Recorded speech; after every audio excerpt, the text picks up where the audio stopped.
Graça e paz, palavra de Deus para a sua vida. Vamos a mais uma pré-aula da nossa EBD, dando prosseguimento ao quarto trimestre de 2024 da lição dos adultos. E o tema da revista, As Promessas de Deus. Confie e viva as bênçãos do Senhor, porque fiel é o que prometeu. O comentarista das lições nesse quarto trimestre é o pastor Elinaldo Renovato. E a lição que iremos abordar é a lição de número 5, que tem a sua data para ser ministrada o dia 3 de novembro de 2024. O título da lição, A Promessa de Salvação. Texto áureo.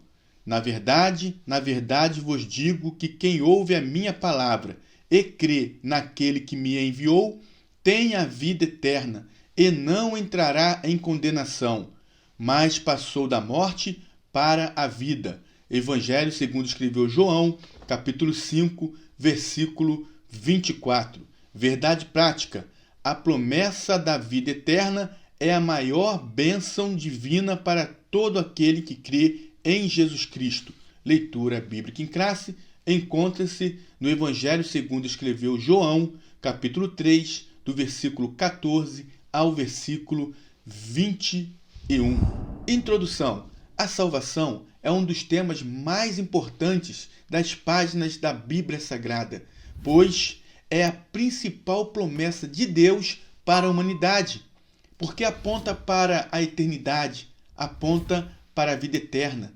Nas Sagradas Escrituras, nos 66 livros da Bíblia, nós encontramos o plano de Deus para a salvação da humanidade, e a pessoa central desse plano é o Senhor Jesus Cristo. A doutrina bíblica da salvação leva-nos a conhecer o amor de Deus para com o ser humano, esse amor imensurável, esse amor inexplicável. É exatamente isso o que nos mostra o Evangelho de João, no capítulo 3, em que estudaremos a promessa da salvação, sua natureza e perseverança. Vamos estudar a doutrina da salvação. Primeiro tópico, a promessa da salvação. Primeiro subtópico, uma maravilhosa salvação. A leitura bíblica em classe nos lembra uma passagem bíblica que está no Antigo Testamento e está registrada no livro de Números, capítulo 21, do versículo 4 ao versículo 9, que trata de um ato simbólico em que a cura física seria uma realidade para quem olhasse para a serpente de bronze no deserto e teria a maldição removida de sua vida. Esse ato, registrado no livro de Números, é muito interessante. Podemos observar no capítulo 21, no versículo 5, que o povo falou contra Deus e contra Moisés. Eles murmuraram contra Deus e contra Moisés, dizendo: por que nos fizeste subir do Egito para que morrêssemos neste deserto? Deus ouviu murmuração. Deus ouviu a fala do povo contra ele e contra Moisés. Então o Senhor mandou entre o povo serpentes ardentes que morderam o povo, e muitos morreram. Vendo que haviam cometido um pecado de murmurar contra Deus e contra Moisés, o povo pede a Moisés que interceda a Deus por eles. E Moisés assim o fez. Moisés intercedeu a Deus pelo povo, e Deus lhe deu uma ordem. Deus disse para Moisés: faze uma serpente ardente e ponha-na sobre uma haste, e será que viverá todo mordido que olhar para ela. E assim Moisés fez. E Moisés fez uma serpente de metal e pô-la sobre uma haste. E era que, mordendo alguma serpente a alguém, esse alguém olhava para a serpente de metal e ficava vivo. Quando alguém era mordido ou picado por uma serpente, ele olhava para aquela serpente de metal que Deus ordenou Moisés que fizesse, e ao olhar, ele ficava sarado, ele não morria. Jesus pega esse texto, este fato que aconteceu e que está registrado no livro de Números e faz uma analogia, uma comparação. Veja o que Jesus diz está registrado no Evangelho segundo escreveu João, capítulo 3, versículo 14 e 15. Jesus diz assim: e como Moisés levantou a serpente no deserto, assim importa que o Filho do Homem seja levantado, para que todo aquele que nele crê não pereça, mas tenha a vida eterna. Jesus estava dizendo: assim como Moisés levantou a serpente no deserto, e todos que eram mordidos por as serpentes ardentes e olhavam para a serpente de metal e eram curados, assim importa que o Filho do Homem seja levantado, para que todo aquele que nele crê não morra, não pereça, mas tenha a vida eterna. Então observe que a cura não era apenas física, a cura era espiritual. Todos aqueles que olhassem para Jesus, que olham para Jesus, se liberta da maldição do pecado. Aqueles que olham para Jesus têm cura para a alma. Quem olha para Jesus tem livramento da morte eterna. Então é isso que Jesus está querendo aqui nessa comparação mostrar, que quem olha para ele tem salvação.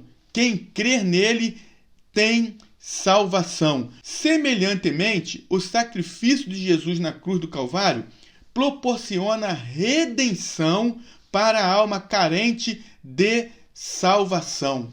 Dessa forma, o amor de Deus é revelado nas Escrituras de uma maneira que não se pode mensurar. O amor de Deus é imensurável. Não tem como mensurar, medir esse amor. Este amor é inexplicável. Quando olhamos para a palavra de Deus, podemos ver em Romanos capítulo 8, no versículo 38 e 39, Romanos capítulo 8, versículo 38 e 39, diz assim: porque estou certo de que nem a morte, nem a vida, nem os anjos, nem os principados, nem as potestades, nem o presente, nem o porvir, nem a altura, nem a profundidade, nem alguma outra criatura nos poderá separar do amor de Deus que está em Cristo Jesus, nosso Senhor. Esse amor é extraordinário.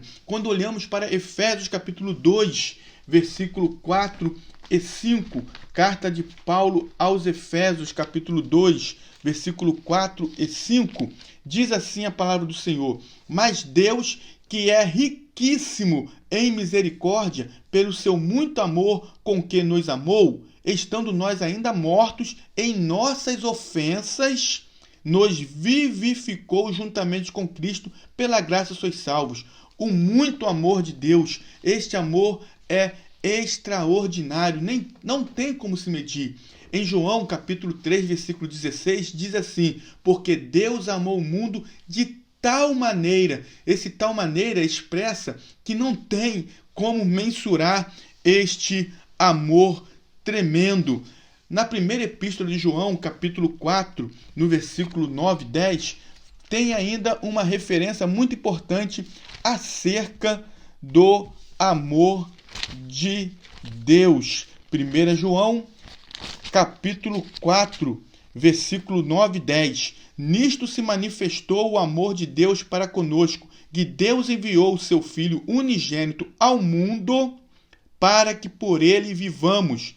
Nisto está o amor, não em que nós tenhamos amado a Deus, mas em que ele nos amou e enviou seu Filho para propiciação pelos nossos pecados. Propiciação, enviou Jesus para ser a oferta, o sacrifício pelos nossos pecados. Este amor é um amor que não tem como mensurar. É um amor realmente imensurável. Essa preciosa promessa traz duas realidades.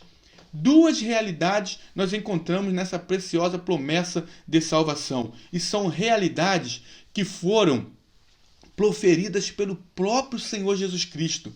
Vamos ver isso? Está na leitura bíblica em classe.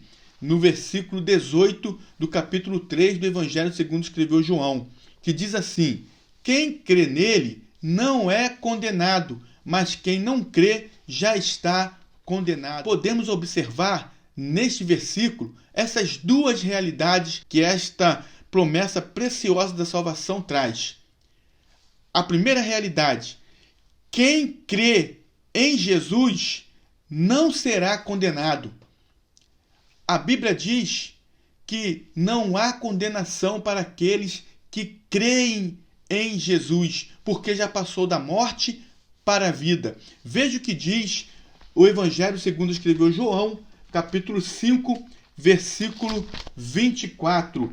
Na verdade, é o nosso texto áureo.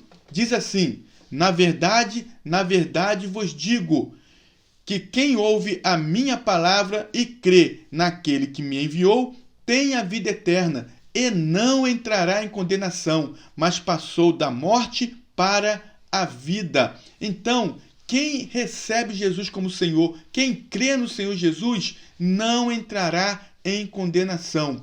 Em Romanos, capítulo 8, versículo 1, diz assim, carta de Paulo aos Romanos, capítulo 8, versículo 1, diz assim a palavra do Senhor: portanto, agora, nenhuma condenação há para os que estão em Cristo Jesus, que não andam segundo a carne, mas segundo o Espírito. Então, não há condenação para quem crê no Senhor Jesus Cristo. Esta é a primeira realidade que nós encontramos nessa preciosa promessa de salvação. A segunda realidade é que quem não crê será condenado, ou melhor, já está condenado. Quem está dizendo isso é o Senhor Jesus Cristo. Quem não crê já está condenado. Agora, por que já está condenado? Porque está rejeitando o único dom, o presente de Deus para a salvação da humanidade. O único meio do homem ser salvo, não ser condenado, é aceitando a Jesus como Senhor. Então, quem crê não será condenado, mas quem não crê já está condenado. São essas as duas realidades da maravilhosa salvação. A salvação é para quem crê em Jesus Cristo de Nazaré. E é por isso que nós queremos convidar você que ainda não aceitou a Jesus como Senhor. Creia, porque somente através dele você pode ter salvação para a sua alma e você ficará livre da condenação eterna. Segundo subtópico, a obra de salvação. O Evangelho segundo escreveu João nos mostra que a obra de salvação é uma providência de Deus para salvar o ser humano de uma condenação eterna. Deus proveu um escape, um livramento para a humanidade. A palavra salvação vem do grego soteria. Quando estudamos teologia sistemática, nós entendemos que a doutrina de Cristo é chamada de cristologia. Chamamos a doutrina acerca de Deus de teontologia, a doutrina acerca do pecado de amartiologia, a doutrina acerca da igreja chamamos de egresiologia. Agora, a doutrina acerca da salvação, estamos falando aqui da promessa de salvação, chamamos de soteriologia, porque a palavra salvação vem do grego soteria e a palavra logia significa estudo, tratado. E a palavra salvação, ela também tem o sentido de livramento de perigo, livramento de ameaça, livramento de prisão, conforme está escrito em Filipenses capítulo 1, versículo 9, livramento do dilúvio, conforme está em Hebreus capítulo 11, versículo 7.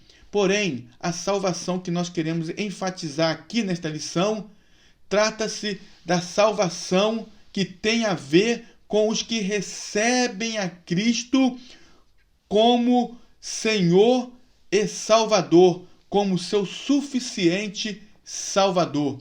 A salvação que nós estamos a dizer é a salvação daqueles que creem em Jesus como seu Senhor, como seu suficiente Salvador, que conhecem a verdade e, portanto, são libertos. A Bíblia diz em João capítulo 8, versículo 32, e conhecereis a verdade, e a verdade vos libertará. A verdade é Jesus Cristo de Nazaré. A Bíblia diz ainda em João capítulo 8, versículo 36, se, pois, o Filho vos libertar, verdadeiramente sereis livres. Somente em Jesus o homem pode ser liberto dos seus pecados. Quando o homem aceita Cristo, quando ele reconhece Jesus como seu suficiente Salvador, imediatamente ele é liberto da escravidão, do poder do pecado. O pecado não tem mais domínio sobre aquele que recebe Jesus como Senhor,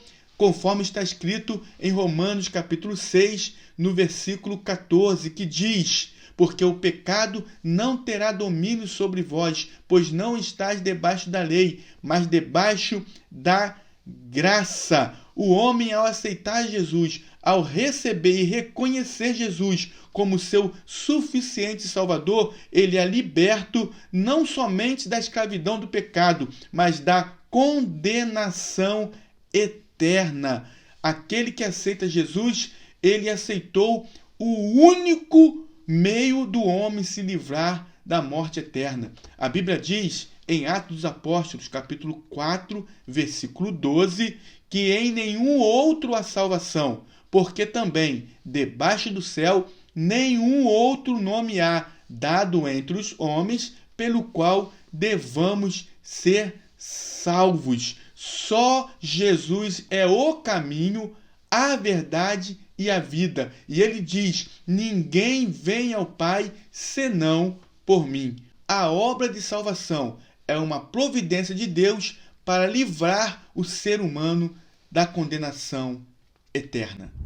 Terceiro subtópico: o Salvador. A obra de salvação tem como base, tem como alicerce a entrega do Filho de Deus como aquele que pagou o preço do pecado. Jesus se entregou por nós e pagou a nossa dívida, uma dívida que humanamente era impagável. Por isso que a morte de Cristo é um sacrifício a Deus a fim de pagar a dívida que era nossa. E a moeda que pagou a nossa dívida foi o sangue dele que foi vertido na cruz do Calvário.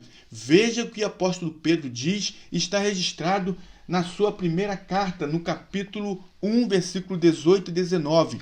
Sabendo que não foi com coisas corruptíveis, como prata ou ouro, que fostes resgatados da vossa vã maneira de viver, que, por tradição, recebestes dos vossos pais, mas com o precioso sangue de Cristo, como de um cordeiro imaculado e incontaminado, o Cordeiro de Deus. Então a moeda que pagou o preço do pecado, a moeda que pagou a nossa dívida, foi o sangue de Jesus Cristo, o sangue imaculado e incontaminado do Cordeiro de Deus.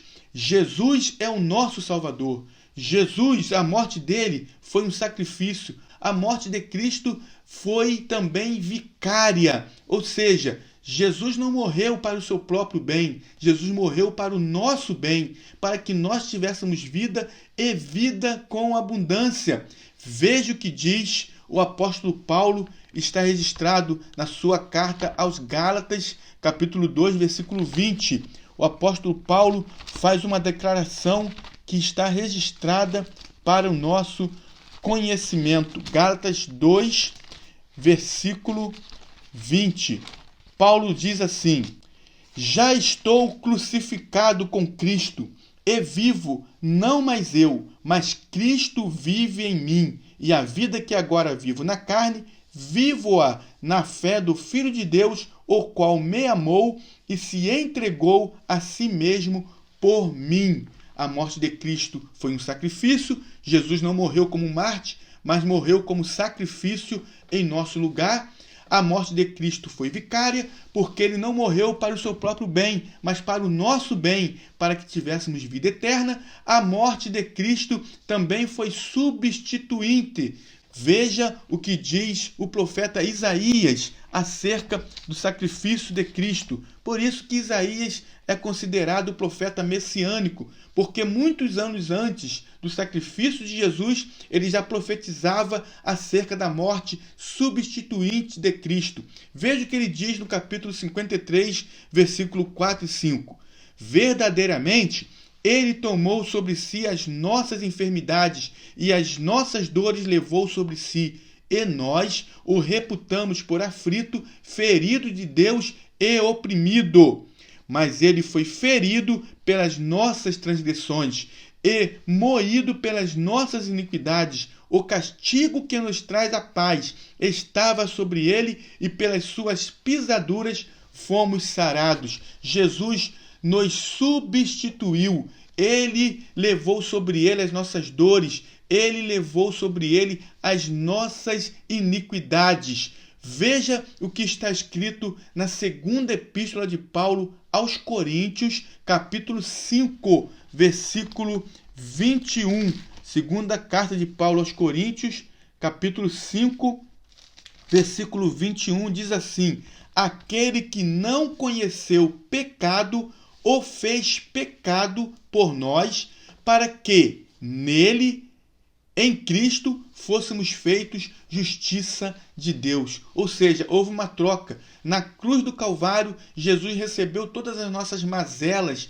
todos os nossos pecados, e nós recebemos a sua justiça, porque fomos justificados diante de Deus por meio de Cristo Jesus. E isso nós vamos ver mais à frente. Então, observe que Jesus é o nosso Salvador. Assim sendo, o Evangelho de João nos revela que todo ser humano foi corrompido pelo pecado e, por isso, precisa de um Salvador.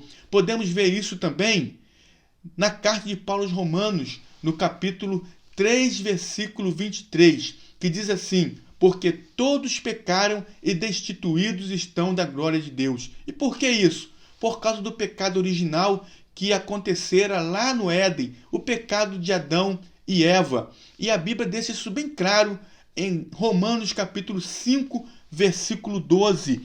Romanos capítulo 5, versículo 12, diz assim a palavra do Senhor.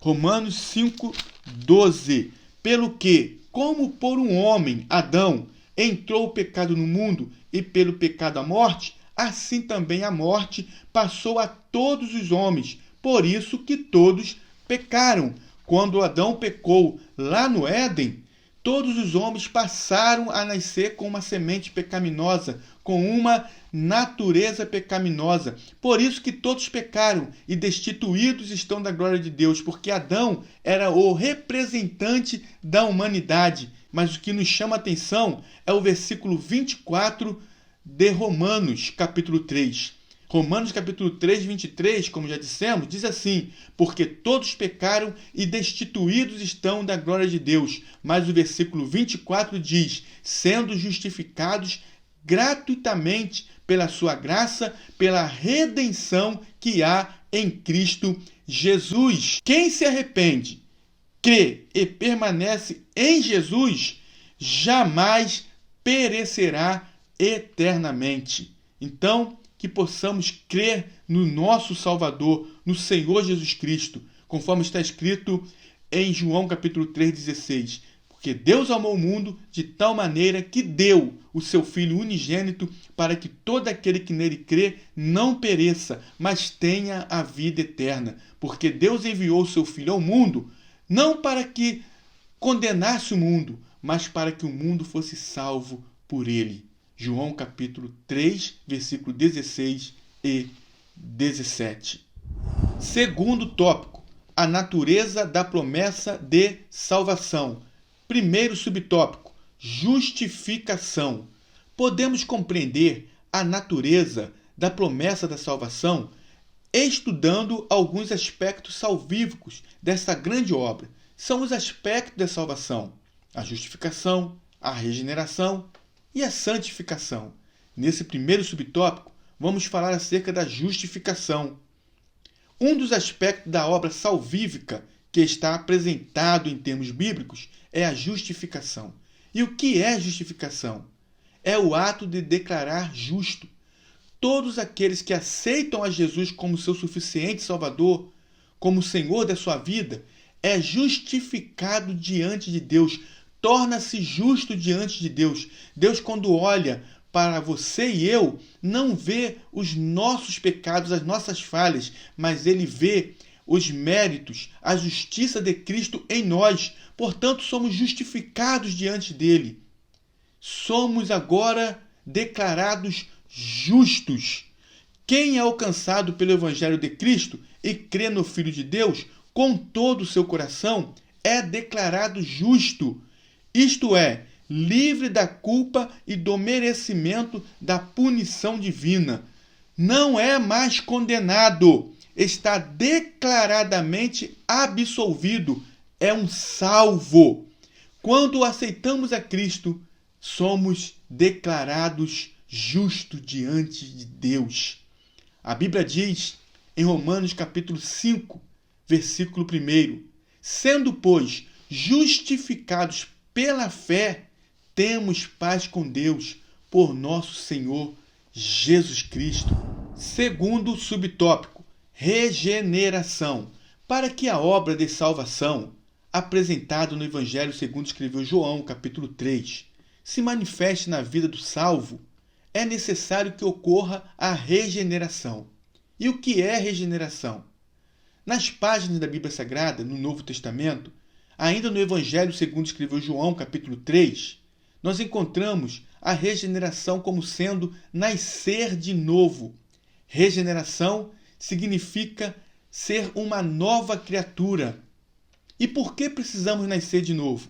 Porque o homem, sem Cristo, ele está morto em ofensas e em pecados. E só Jesus pode vivificá-lo, conforme está em Efésios capítulo 2, versículo 1, que diz: e vos vivificou, estando vós mortos em ofensas e em pecados. Então, esta obra de regeneração é efetuada pelo Espírito Santo, diretamente pelo Espírito Santo.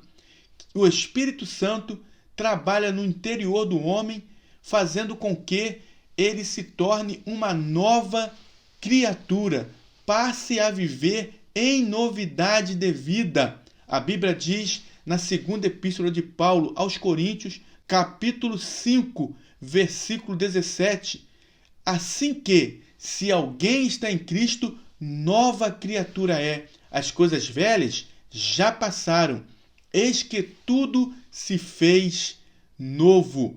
É a regeneração.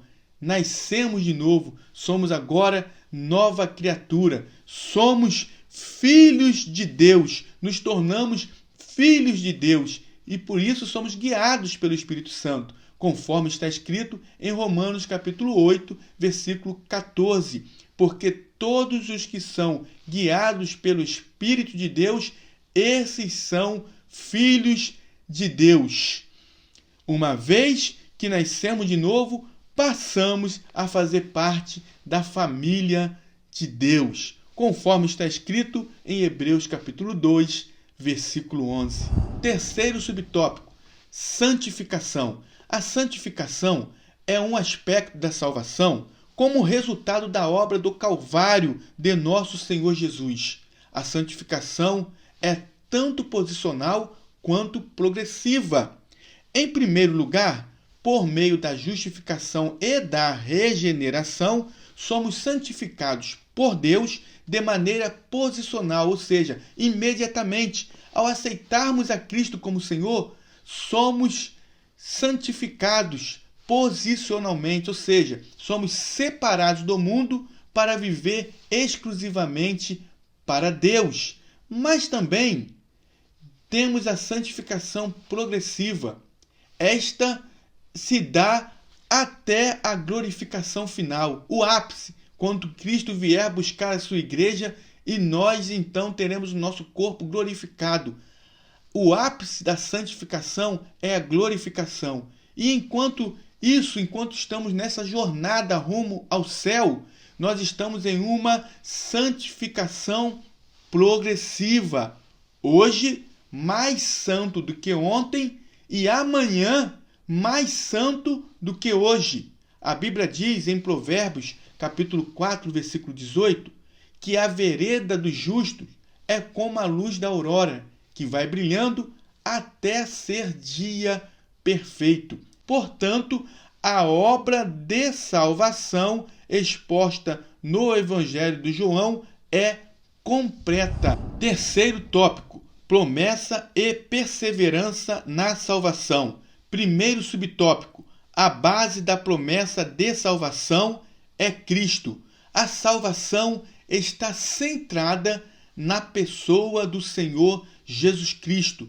Jesus é o pilar da salvação. João capítulo 3 mostra com clareza que o nosso Senhor é o centro da promessa de nossa salvação. Somente através dele nós podemos alcançar esta promessa, porque ele mesmo disse, e está registrado em João capítulo 14, versículo 6, já fizemos menção desse versículo nesta lição, ele mesmo disse: eu sou o caminho e a verdade e a vida. Ninguém vem ao Pai senão por mim. Portanto, ninguém vai ao Pai, ninguém alcança as mansões celestiais, a vida eterna, se não passar pelo Senhor Jesus Cristo. Deus escolheu um povo dentre pessoas pecadoras que se arrependeram e creram em Jesus Cristo como Senhor e Salvador. Este povo é a igreja, que é formada tanto por gentios que confessam a Cristo como Senhor, quanto por judeus que reconhecem Jesus como seu Salvador. São pessoas pecadoras, dentre pessoas pecadoras que se arrependem e creem em Jesus e recebem Jesus como seu suficiente Salvador. Esse povo foi um povo escolhido, eleito pelo próprio Deus ainda no eterno passado. Veja o que diz Efésios capítulo 1, versículo 4. Como também nos elegeu nele antes da fundação do mundo, para que fôssemos santos e irrepreensíveis diante dele em amor.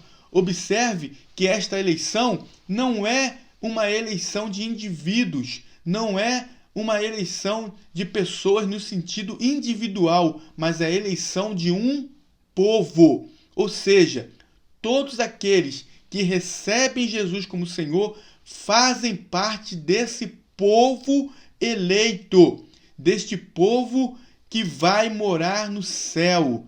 É a eleição da igreja. A igreja é um povo que foi eleito para morar no céu. A eleição é de um povo e não de indivíduos.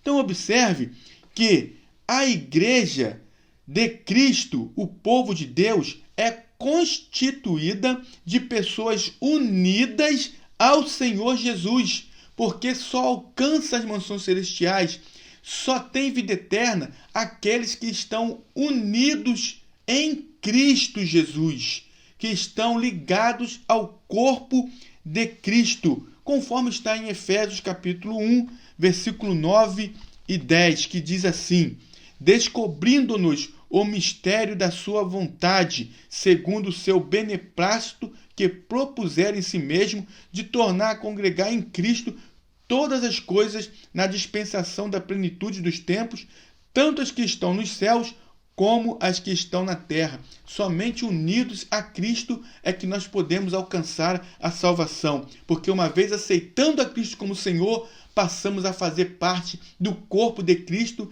que é a igreja, o povo eleito, e estando no corpo de Cristo, onde Cristo é a cabeça desse corpo, nós temos a garantia de vida eterna. Assim, fazemos parte do corpo de Cristo, e isso só é possível por causa da obra consumada no Calvário. Só é possível estarmos ligados no corpo de Cristo, estarmos todos juntos em um mesmo corpo que é a igreja, isso só é possível por causa da obra consumada no Calvário, conforme está escrito em Efésios capítulo 1, versículo 7. Em quem temos a redenção pelo seu sangue, a remissão das ofensas segundo as riquezas da sua graça. Precisamos perseverar na salvação. Segundo subtópico, a apostasia individual. Nas Escrituras Sagradas, encontramos também uma grande advertência concernente à promessa de salvação. Observe que trata-se de uma advertência. A Bíblia nos mostra que a salvação não é incondicional. Sabemos que a salvação é condicional. E qual é a principal condição para que o homem seja salvo? Para que o homem fique livre da condenação eterna e viva eternamente com Deus. Tenha uma vida eterna com Deus. É aceitar a Jesus como seu Senhor e suficiente Salvador. Esta é a principal e única condição para que o homem possa ter vida eterna com Deus. Agora, a salvação pode ser resistida. As pessoas podem resisti-la. Veja o que está escrito em João capítulo 3, versículo 18 a 20. Diz assim: quem crê nele não é condenado, mas quem não crê já está condenado, porquanto não crê no nome do unigênito Filho de Deus. E a condenação é esta. Veja o que é a condenação. Que a luz veio ao mundo e os homens amaram mais as trevas do que a luz, porque as suas obras eram más. Ou seja, resistiram à luz. Porque todo aquele que faz o mal aborrece a luz e não vem para a luz para que as suas obras não sejam reprovadas. Então, a salvação pode ser resistida. E também encontramos na Bíblia Sagrada, a Bíblia também mostra, que os que a receberam experimentaram o amor e o perdão de Deus podem também romper este relacionamento, rejeitando por completo os ensinos fundamentais revelados na palavra de Deus.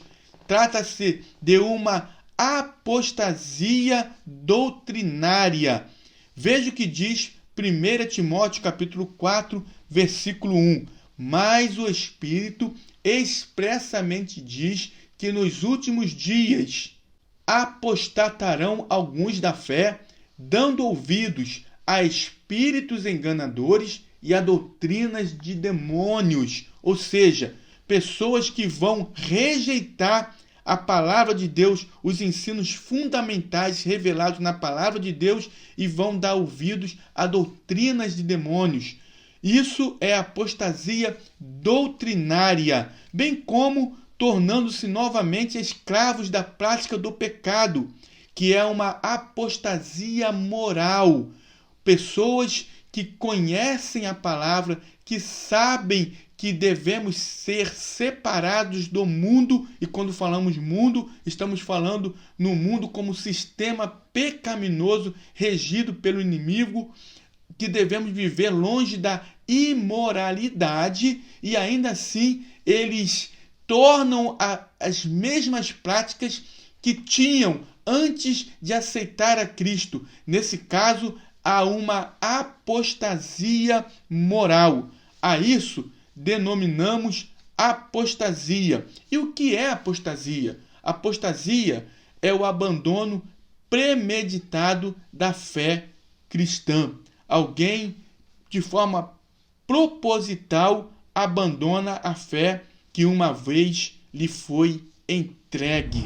Terceiro subtópico: a promessa e a segurança da salvação. A promessa de salvação nos traz também uma consoladora certeza.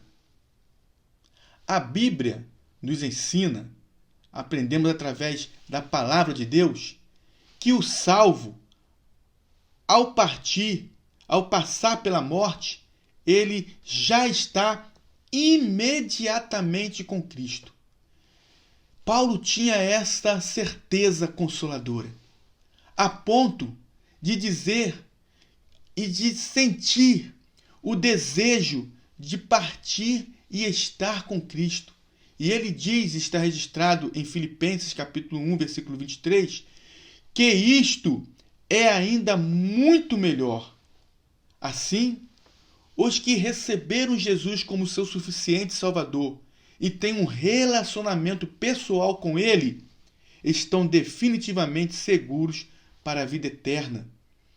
Veja o que está escrito na primeira epístola de João, capítulo 5, versículo 13. Diz assim: estas coisas vos escrevi, para que saibais que tendes a vida eterna e para que creiais no nome do Filho de Deus. A promessa e a segurança da salvação são dadas e são sentidas por aqueles que têm um relacionamento pessoal com Cristo, porque o receberam como seu Senhor e suficiente Salvador. Conclusão: a promessa de salvação nos lembra de que não podemos descuidar da nossa conduta diante de Deus e do mundo. A salvação, em primeiro lugar, depende de Deus, que estende sua mão ao pecador perdido. Mas também é necessário que o ser humano aceite humildemente o amor e a graça de Deus em seu favor.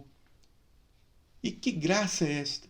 O favor merecido de Deus em enviar o seu Filho para salvar aqueles que nele crê.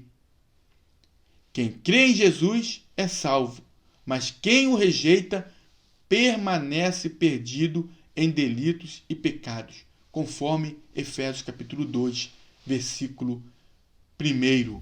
Inscreva-se em nosso canal, ative o sininho em todas as notificações, dê o seu melhor like, também compartilhe os vídeos e não se esqueça de nos ajudar com a sua oração. Na descrição vai estar o link de um vídeo que fala sobre os aspectos da salvação. Não deixe de acessar, não deixe de assistir a este vídeo. Nós temos aqui em cima alguns vídeos anteriores que é importante que você assista para que você possa entender as lições seguintes. Deus abençoe a sua vida, Deus abençoe a sua família.